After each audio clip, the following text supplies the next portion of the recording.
दोस्तों, पाकिस्तान में एक कयास लगातार बना हुआ है कि क्या आर्मी को हटा करके एयरफोर्स अपने हाथ में सत्ता लेने वाली है। वैसे ये बात सही है कि कुछ देश ऐसे हैं जहां पर देशों की आर्मी होती है, जबकि पाकिस्तान जैसे ऐसे कंट्रीज हैं जहां पर आर्मी के पास में पूरा देश है। तो यहां पर आर्मी के ऊपर कुछ भी तरीके की कोई आंच आती हुई दिखाई पड़ती है तो वो अपने आप में बहुत इंपॉर्टेंट अपडेट हो जाता है, क्योंकि अल्टीमेटली देखा जाए तो पाकिस्तान का सर्वे सर्वा आज तक पिछले 80 सालों में अगर उठा करके देखा जाए तो आर्मी ही रही हुई है। या तो आर्मी ने डायरेक्टली रूल किया है या फिर अपना कोई पिट्ठू बिठा दिया, जैसे कि शहबाज शरीफ को आसिम मुनीर ने बिठा रखा है, तो अल्टीमेटली आर्मी ही इनडायरेक्टली ऑपरेट कर रही है।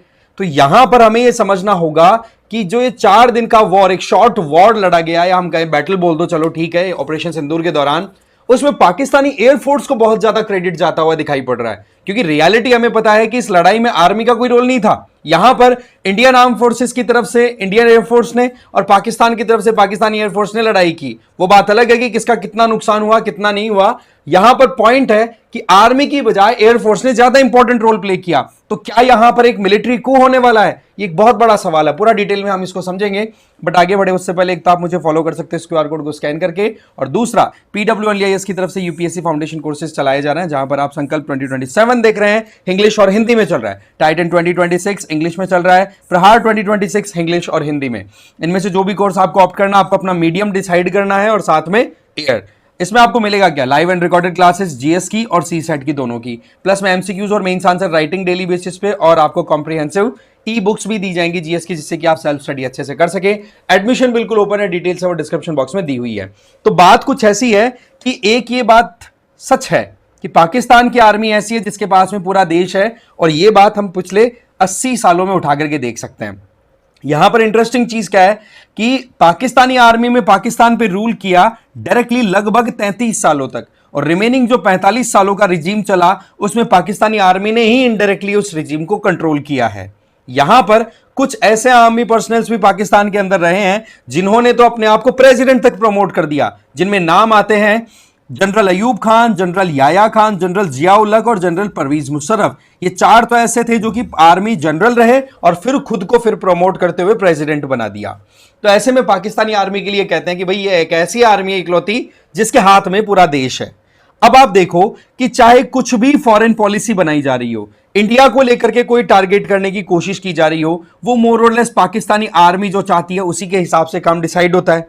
आप देखो कि 1972 में पाकिस्तान में joint chief of staff committee constitute की गई थी कि भाई तीनों आर्म फोर्सेस का जो सेगमेंट है उनको हम कैसे इंटीग्रेटेड मैनर में ऑपरेट कराएं जिससे कि दुश्मन पे कभी अटैक करना पड़े तो हम कर सकें। तो ऐसे में आप नोटिस करेंगे केवल 2 ऐसे इंसिडेंट्स आए थे जब नॉन आर्मी पर्सनल ने इस joint chief of staff committee को लीड किया है। अदरवाइज 1972 से लेकर के आज 2025 चल रहा है ना, इस कमेटी को लीड आर्मी के इंडिविजुअल्स ने किया है। तो यहां पर हम पाकिस्तानी आर्मी की जो डोमिनेंस है ना वो समझ रहे हैं, राइट। इसके अलावा पाकिस्तान में अभी तक 2 ही इंडिविजुअल 5 स्टार जनरल्स बन पाए हैं, और दोनों के दोनों फील्ड मार्शल ही बने। एक तो अयूब खान और दूसरा फील्ड मार्शल आसिम मुनीर जो अभी लेटेस्ट है। इसके अलावा जो भी 5 स्टार रैंक के ऊपर आर्म फोर्सेस के इंडिविजुअल पहुंच पाते हैं, वहां पर ना तो वहां की एयरफोर्स को कभी मौका मिला है और नेवी का तो कहीं नाम ही नहीं आता, ये आप भी जानते हैं। तो पाकिस्तानी आर्मी ने अपनी पकड़ जिस तरीके से बना रखी है ना, वहां पर इस ऑपरेशन सिंदूर के दौरान जो लड़ाई हुई है वहां पर एयरफोर्स कहीं ना कहीं चैलेंज करती हुई दिखाई पड़ रही है। आर्मी की बात करें तो आर्मी जनरल 1971 में कौन था? याया खान। उस टाइम पर बांग्लादेश बना था, पाकिस्तान के 2 टुकड़े हुए, पर इन लोगों ने इस तरीके से फीड किया अपनी जनता को, इस तरीके से पढ़ाते हैं कि भाई हमने तो इंडिया को धूल चटाई थी उस युद्ध के अंदर, है जी। इसी तरीके से ऑपरेशन सिंदूर में लेकर के भी क्या माहौल बना रखा है कि हमने तो इंडिया के 6 फाइटर जेट्स राफेल्स गिराए हैं और हमारा एक भी नहीं गिरा, और ये चीज वहां की जनता मान भी रही है। और सबसे इंटरेस्टिंग चीज क्या है कि वहां पर एयरफोर्स या फिर आर्मी की तरफ से जो भी क्लेम किया जा रहा है उससे संबंधित कोई एविडेंस भी नहीं मांग रहा। अभी तक भी एविडेंस नहीं दिए गए, और जब मांगने की बात आती है तो सोशल मीडिया की रील्स इनकी बात कर देते हैं। इसके अलावा पाकिस्तानी आर्मी की पकड़ की थोड़ी और हम बात करें तो आपको ध्यान होगा ISI इंटर सर्विस इंटेलिजेंस इसको भी लीड कौन करता है? पाकिस्तानी आर्मी का पर्सनल ही करता है। स्ट्रेटेजिक प्लान डिवीजन, इसको भी लीड कौन करता है? पाकिस्तानी आर्मी का पर्सनल ही करता है। तो ये जो इंटेलिजेंस एजेंसीज है ना, इन पे भी आर्मी की पकड़ होने के चलते वहां पर बाकी जो सिस्टर कंसर्न है वहां पर आर्मी के अलावा एयरफोर्स और नेवी, वो अपनी कहते ना कि बात भी नहीं उठा पाते हैं। तो ऐसे में उनका दम तो कितना बुरा घुट रहा होगा, हम सोच सकते हैं। जबकि पाकिस्तानी आर्मी के लिए एक चीज क्लियर है कि ये लड़ाई तो पता नहीं लड़ेगी कि नहीं लड़ेगी, अभी तक तो कोई युद्ध जीता नहीं इन्होंने, पर अपने देश के अंदर ये डिफेंस और हाउसिंग अथॉरिटी भी ऑपरेट कर रहे हैं, फौजी फाउंडेशन बना रखा है, आर्मी वेलफेयर ट्रस्ट बना रखा है, और इस तरीके से रियल एस्टेट में, बिजनेस में, हर तरीके के हाईवे बनाना है, कोई कंस्ट्रक्शन, माइनिंग, हाउसिंग, हर ऐसा कोई सेगमेंट जिसमें जनरली सिविलियंस लगे रहते हैं, वहां पर पाकिस्तानी आर्मी एक्टिवली इन्वॉल्व है।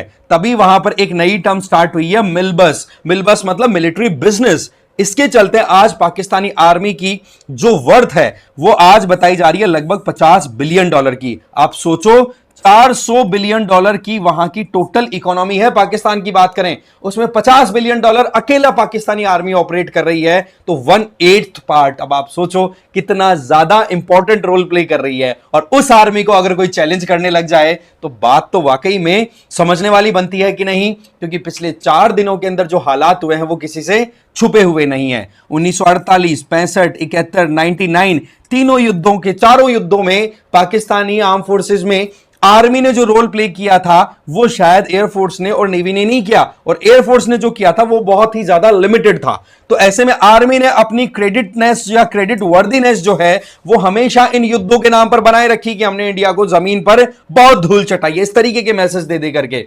But fact of the matter is कि ऑपरेशन सिंदूर के दौरान ये मई महीने की जो लड़ाई है ना, इसमें एयरफोर्स ने अपनी तरफ से एक पॉइंट रख दिया कि लड़ाई तो भाई आजकल एयर वॉरफेयर में हो रही है, कहां जमीन पे लड़ाई हो रही है। नो डाउट पाकिस्तानी आर्मी और इंडियन आर्म फोर्सेस के बीच में ग्राउंड पे आर्टिलरी, ठीक है, एक तरीके से फायर एक्सचेंज, सब कुछ अच्छे से देखने को मिला था। बट पॉइंट इज कि ज्यादा रोल किसका दिखा, हवा में ड्रोन्स का उड़ना, मिसाइल्स का जाना, फाइटर जेट्स का उड़ना, ये चल रहा था ना।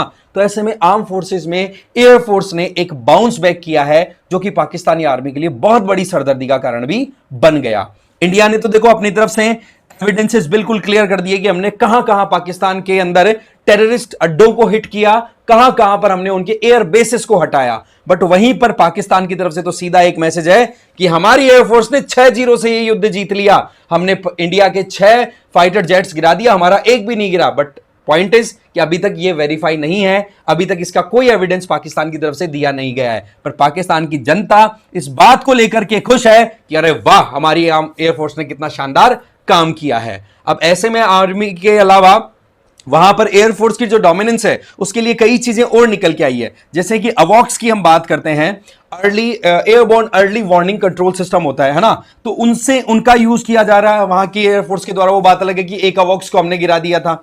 चाइना के द्वारा उन लोगों को सैटेलाइट फंक्शनिंग अवेल कराई जा रही है, जैसे बैदू चाइना का अपना खुद का लोकल सैटेलाइट सिस्टम है। इसके अलावा गाइफेन करके सैटेलाइट इमेजनरी मैकेनिज्म है, उससे भी पाकिस्तान को हेल्प मिल रही है। तो ऐसे में ये कई पॉइंट्स बन बन करके पाकिस्तान में पाकिस्तानी आर्मी के लिए बहुत बड़े हालात क्रिएट करती हुई दिखाई पड़ रही है। और इसके चलते फिर मजबूरन क्या होता है कि पाकिस्तानी जो एयरफोर्स है उसके जो चीफ है ना, air chief marshal Zaheer Ahmed Babar Sidhu, इनको पाकिस्तान में एक तरीके से सर्विस एक्सटेंशन दिया गया कि हां जी एयरफोर्स ने कितना अच्छा काम किया। अब आप यहां पर इक्वेशन समझिए, देखो पाकिस्तान ने क्या किया, भारत ने क्या किया, ये किसी से छुपा हुआ नहीं है। कम से कम इंडिया में तो हम लोग कोई नशे में नहीं रहते, हमें पता है। हमारे मीडिया या फिर हमारे पास में बहुत सारे स्पोक्स पर्सन हैं जो बिल्कुल एक्सप्लिसिटली ओपनली बात बोलते हैं कि क्या सच है भाई, ठीक है।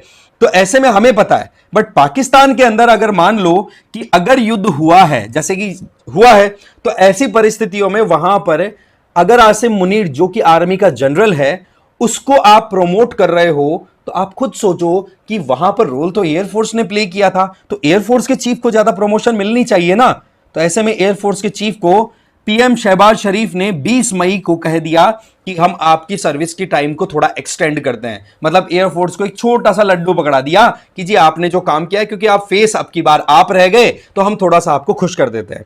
बट उसी के कॉन्ट्रेरी क्या हुआ कि जहां पर chief air marshal Zaheer Abbas Babar Sidhu को यह एक्सटेंशन मिला, तो ऐसे में अब एक तरफ तो मुनीर है, उसका टेन्योर, और दूसरी तरफ ये जो एयर चीफ मार्शल है सिद्धू, इनको अगर टेन्योर का एक्सटेंशन मिलता है तो ये तो बराबरी के हो गए।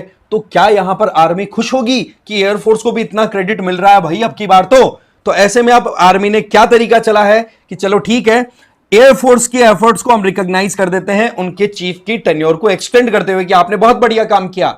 On the contrary, Asim Munir को फील्ड मार्शल का भी तमगा दे दिया, ये एक 5 स्टार ऑफिसर बना दिया। इसका मतलब सिंपल है कि आर्मी की पकड़ कहीं खत्म नहीं होने दी जा रही है। आर्मी की तरफ से एयरफोर्स को नो डाउट वहां पर जो एयर चीफ मार्शल है उनका टेन्योर एक्सटेंड करके एयरफोर्स को आपने दे दिया कि बहुत बढ़िया काम किया, बट आर्मी ने अपने हाथ में पूरी सत्ता रखी है। 5 स्टार का मतलब हो गया कि इन सभी के अंदर नेवी, एयरफोर्स और आर्मी, तीनों आर्म फोर्सेज में पाकिस्तान में टॉप लेवल पे आज के टाइम पे कोई बैठा है तो वो हो गया कौन?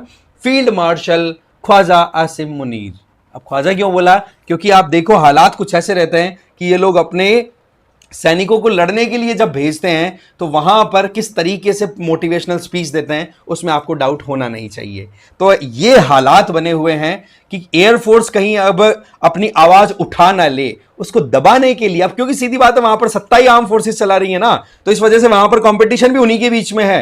राजनेता लोग तो केवल पिट्ठू वाइज हैं, नॉर्मली हैं, टाइम पास चल रहा है कि दिखाने के लिए कि हमारे पास में इलेक्शंस होते हैं, डेमोक्रेसी में हम रन करा रहे हैं, बाकी टाइम पास है, आपको भी पता है, राइट?